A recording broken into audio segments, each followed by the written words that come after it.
Lakanako ale bunankunka Chad jamana hulu koni mina kelekece ba kelinde koni blakana anga jamana kono.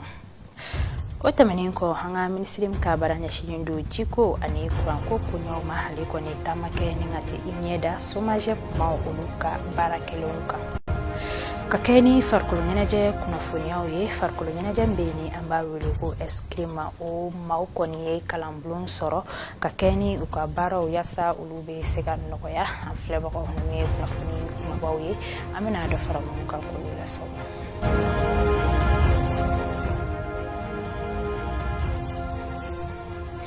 Kafuli tan krenke kanyeshi au malikono ani malikoka ofefe sogolendo MCT jabaran nani sangare na halini radio emergency sanfe kuna funi kene nyo sigile o kilingen na bela jarale bakuba temenin ko kabui no ambe kuna funi ali daeleni anga ladala makoro hulu koni be wulika jola yasa femi sedao mauni ulu koni be anga jamana kono hukana sika walia utaka anga jamana ka ali segere ni wati kofale ali la hambe jeka madoka korofo la mehanga kurofuni na kwa kumagalamana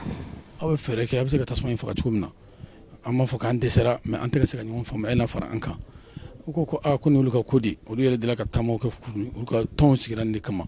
ala ya ke uyre willa ka be avant les 12 ka ta fo Ghana ka ta Ghana président voir angon ngal layni fen flade folo maliere mangambia moy kono fala ni tlebi flana mangamu bi ayre dama non tan ka saka nyon famia sabana yi anisire o che no kelime ka delo digu be sanction bi anka anko yana ngata ni tobu ni american fi angalla da mogo angawlu dado ala ulu ka saka barake ulu di nana depuis samedi do be bon ko ya alhamdulillah rabbil alamin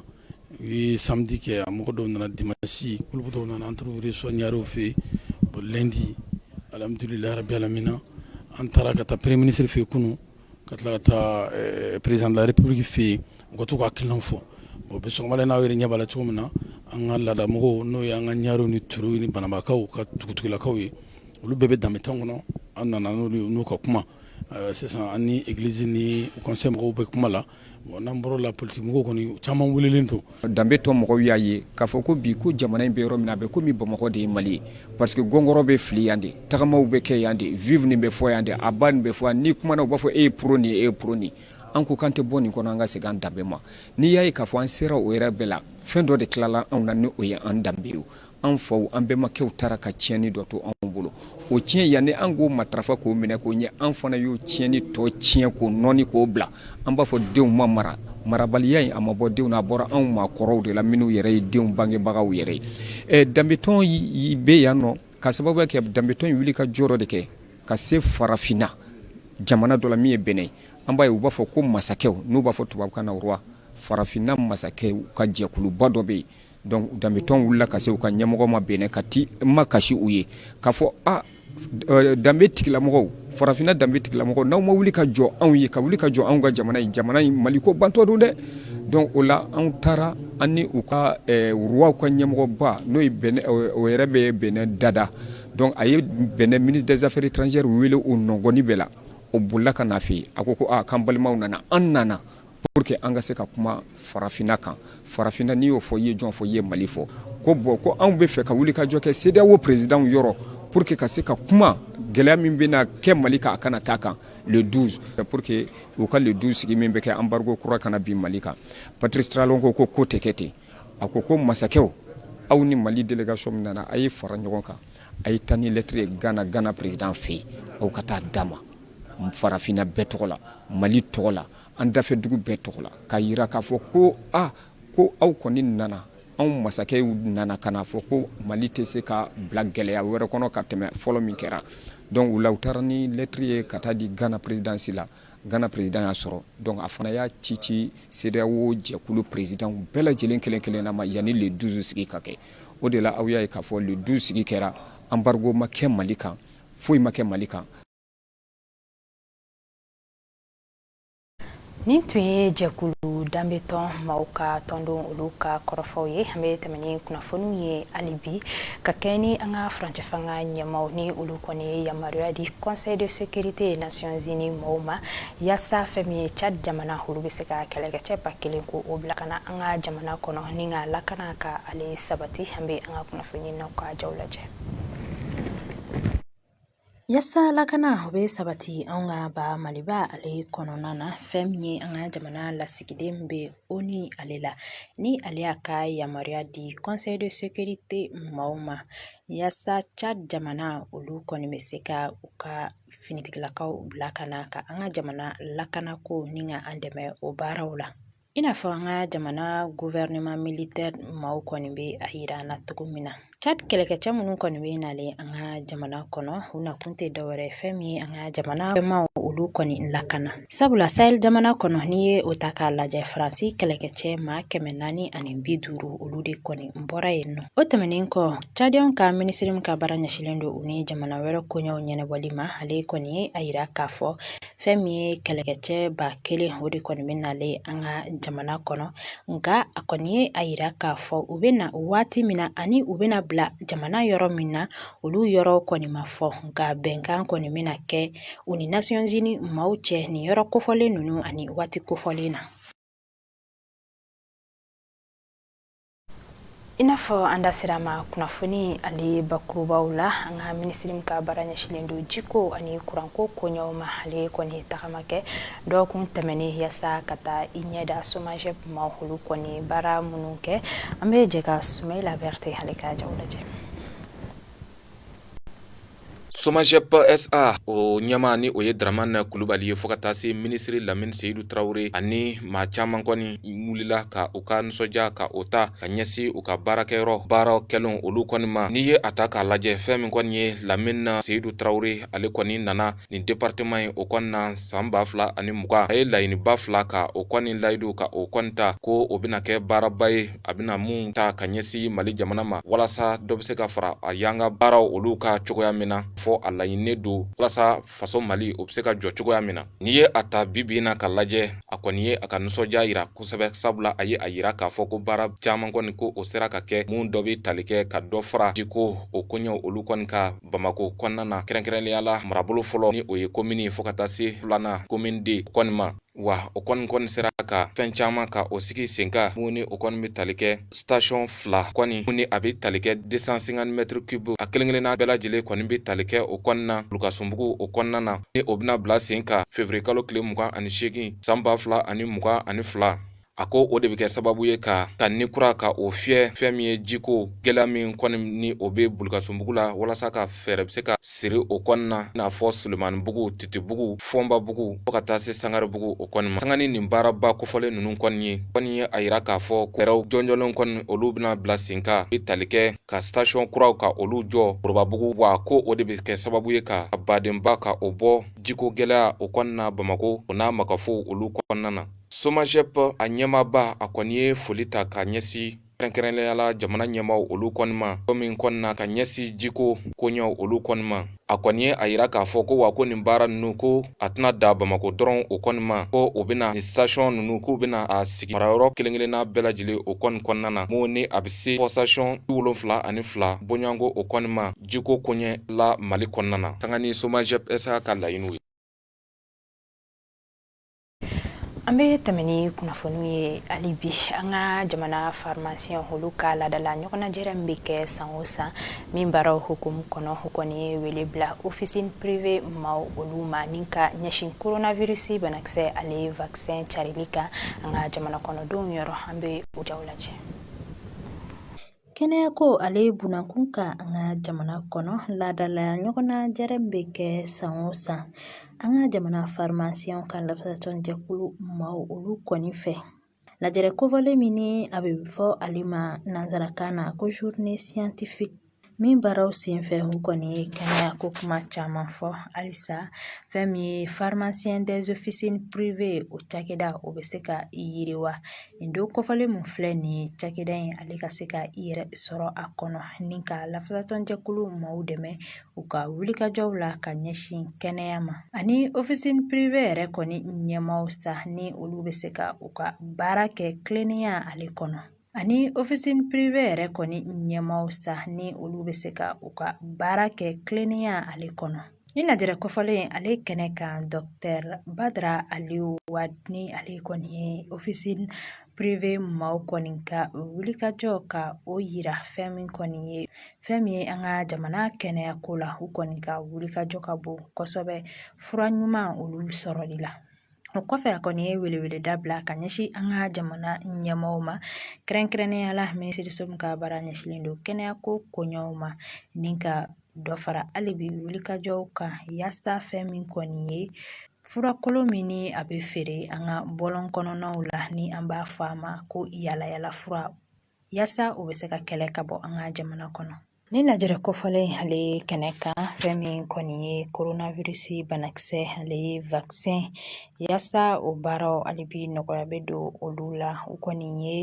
officine privée maaw kɔni jɔyɔrɔ yira kosɛbɛ ni baara kɔfɔlen ale la sabula officine privée maaw kɔni bɛ se ka kɛ sababu ye vaccination ni ka o se an ka jamana den bɛɛ lajɛlen yɔrɔ nin waati in na an bɛ don jamana marabolo kunnafoniyaw la Kanja Tarawele an bɛ ale ka jaw lajɛ a ye aw bisimila a ka bi marabolo kunnafoniw na an bɛ fɔlɔ Kayi ntolanci jalatigɛbaga ma 20 kɔ kalan dɔ kɔni tun bɛ ka kɛ olu kunna u ka baara yɛrɛ tagabolo la Kulon dugu kɔnɔna na kalan min n'a kuncɛra alamisadon desanburu kalo tile 16 san 2021 ni tile 2 kalan in kɔni tun sigila sen kan jɛkulu dɔ fɛ a bɛ fɔ jɛkulu min ma ko Union Sportive et Culturelle Sonikara yaasa ka ni ntolanci jalatigɛbaga ninnu kɔni labɛn ka bɛn u ka ntolanci dɔ kɔni ma u ye min na ɲɛnamaya sibiri tɛmɛlen desanburu kalo tile 18 san 2021 Jɔnbugu dugu kɔnɔna na ni yɛrɛ ni baara in ta ko fɔlɔ ye ni maa ninnu fɛ n'an bɔra Kayi an b'an kunda Tɔnbɔkutu kan tile 3 kalan dɔ kɔni tun bɛ ka kɛ maa dɔw kunna Tɔnbɔkutu dugu kɔnɔna na alamisadon desanburu kalo tile 16 san 2021 ni muso 35 kɔni tun bɛ u cɛla ni kalan kofɔlen kɔni tun bɛ ka boli u ka baarasen dɔ kan a bɛ fɔ min ma ko résolution 1325 n'o bɛ tali kɛ l'Amérique jamana maaw kɔni ka lakanako kɔni kan Tɔnbɔkutu dugu kɔnɔna na ni kalan kofɔlen jɔsen belebele dɔ fana tun ye musow sen doli lakana baara la ani jamanajɔ fo ka taa se kɛlɛ kɔfɛ maraw bɛ kɛ cogoya min na ka musow kɔni degi o kow la ni jɛrɛ kofɔlen kɔni sigila sen kan Musonet Mali maaw de fɛ o ni réseau de développement et de communication des femmes maliennes maaw kɔni ka bolodi ɲɔgɔnma kɔnɔna na walasa ka dansigi bi marabolo kunnafoniw na an bɛ taga Mɛnaka ferekɛla denmisɛnnin dɔ kɔni yaluna Amderabukan dugu kɔni kɔnɔna na Mɛnaka marabolo kɔnɔ alamisadon desanburu kalo tile 16 san 2021 wuladafɛ nɛgɛ kanɲɛ 18 waatiw la Mɛnaka dugudenw kɔni ye ɲɛfɔli kɛ ko ni feerekɛla nin kɔni tun bɛ ka bɔ misiri de la waati min na ni maa marifatigi minnu n'u bugunatigima dɔn olu kɔni nana mɔbili la ka ni sifinaka in kɔni yalo hakilina jiginna Abderabukan kɔni ye dugu min bɛ Mali ni Niger de ni ɲɔgɔn cɛ ni bɛ dan sigi a ka bi marabolo kunnafoniw na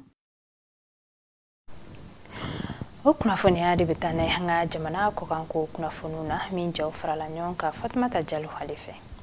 Senegalikaw fɛ yen nɔ u ka diinɛ ɲɛmaw n'o de ye évêques alimamiw fo ka taa se ulemaw ma olu farala ɲɔgɔn kan ka welewelekan dɔ lase u ka kalafili nataw la n'o de ye municipal and départemental ye mun kan ka kɛ janvier kalo tile 23 nata la welewelekan in kɔnɔna na u b'a ɲini maaw fɛ u ka baara kɛ hakilisigi kɔnɔna na bawo ni kalafili bɛna kɛ wagati la politiki ko mankan o bulen don wagati mun na kalo 10 kɔfɛ marisi kalo tɛmɛnen ni mankanba dɔ kɛra n'a bɛ f'o ma ko ometi mun kɛra ni fanga sinamatɔn Usman Sonko ale ka minɛni ye polisiw fɛ k'a binna mɔgɔ dɔ kan n'o kɛra sababu ye ka maa 10 bɔ ɲɔgɔn ko bɔnɛ a nin na Abbé Augustin Thiaw ale min ye chrétienw ka baarabolo dɔ secrétaire général ye ale y'a yira k'a fɔ ko nin waleya in ɲɔgɔnma ka kɛ tuguni Nigerikaw fɛ yen nɔ Faransi fintigilakaw y'a yira k'a fɔ tɛnɛndon desanburu kalo tile 20 na k'olu ye bamanci dɔ faga a yirala k'a fɔ ko ni babanci in kun be maaw cɛma minnu kɛra sababu ye ka faransi baɲumankɛ tɔn 600 ni nigérien maa minnu kun b'u kɔ ka olu bɔnɛ u nin na kure mara la août kalo la san 2020 na a yirala k'a fɔ ko ni cɛ in be jɛkulu kɔnɔ a be fɔ min ma ko État islamique au Grand Sahara. Kongokaw fɛ yen nɔ RDC polisi 4 ka kiri dayɛlɛna haute cour militaire fɛ somi kelen no k'a fɔ ko minnu ye Olivier Mpunga kasoladen dɔ min si be t'i jɔ san 32 la ko nimatɔrɔ fo k'a faga alamisa su ka dugu jɛ juma la ni cɛ in kun minɛna k'a ye mobili de suɲɛ ni polisi ninnu welele kiribɔ in senfɛ k'u ɲininka dɔw jɛna n'a ye k'a fɔ k'u ye baara min siri ni ma kofɔlen na ko baara ɲuman tɛ kiri tɔ kan ka kɛ bi tata don wa jaabiw olu tɛna mɛn tuguni. Etiopikaw fɛ yen nɔ a yirala k'a fɔ ko tigire bamanciw seginna ka b'u ka dugu minɛnenw na u ni gouvernement fintigilakaw kun be ɲɔgɔn na n'u kun be ka segin dɔɔni a yirala k'a fɔ ko dugu minnu kun minɛnen b'u bolo k'u ye o dugu ninnu bila n'o de be tali kɛ Afar ani Amhara dugu la ni maa ninnu seginna ka taa tigire dugu kɔnɔna na wa u y'a yira k'a fɔ k'u b'a fɛ k'u ka sigi ka fɔ kɛ u ni Addis Abeba ni ɲɔgɔn cɛ yaasa bɛn be se ka na togoya min na o de y'a to u ye wele bila diɲɛ selenge naani tɔnba Nations Unies maaw ma. Surankaw fɛ yen nɔ politiki ko kɛlen no kɔnɔnafiliba de k'a sababuya kɛ nisɔngoya tagamaba minnu bɛ ka kɛ fanga dafiri kɔsɔn Hamdok ale seginna ka na a jɔyɔrɔ la nka hali bi gouvernement kura o ma sigi sen kan. Ka kunnafoni ale kunce Hamidu farikolo ɲɛnajɛ kunnafoniyaw la eskrima ale jɛkulu kofalen be an ka jamana kɔnɔ olu maaw kɔni kalan bulon dayɛlɛ ka ɲɛsin ni farikolo ɲɛnajɛ kofalen ale kɛbaw ma min kɛra an ka faba kɔnɔ yan nɔ kɛnɛ kan an ka kunnafoni ɲinina minnu be nɔ o de Amadu Kuyate ka fara kaja bagayogo kan an be u ka jaw lajɛ. Eskrime n'ale bamurufilila ka discipline an ka jamana kɔnɔ sa u ɲɛmayaso filɛ ka hakilina ta ka kalanbulon sigi sen kan cogo min na a paratikaw bɛ se ka fɛɛrɛ kuraw sɔrɔ ani ka ɲɛfɔliku ye règle de jeu kan mun bɛ kɛ sababu ye ka discipline latanya a kɛnɛ kan an sera fédération malienne d'escrime deuxième vice président ma n'o ye Musa Samake ye a ɲɛfɔli k'an ye. San o san an b'a kɛ pour que ka mɔgɔw former ni cette année an ka cible yɛrɛ ye surtout mɔgɔ minnu bɛ ligi la et les maîtres d'âme qui sont là-bas, à nous quoi élèves munubé non, on y kalamboui kalan boloda kanyesol ma kosobe pour que anga sport anga discipline anga yiriwa kosobe jamana tola. Ligue du même bien non, il y a la ligue de Kuchala, il y a Sigaso ligue fait bien et Kuchala ligue bien non mais Kuchala ligue yamaklo bara la kosobe moyo moko blakana. Pour que la formation que ni 2022 sera am ta Kuchala ligue sigi ka pour placer ka voilà au début ko fara ko yere kan no ko aya korfa kunjani wele da kanye kase pratique mo courage de do sincèrement courage de fait manoko amanoko mais ni mesata la ni on ga discipline re damle donaje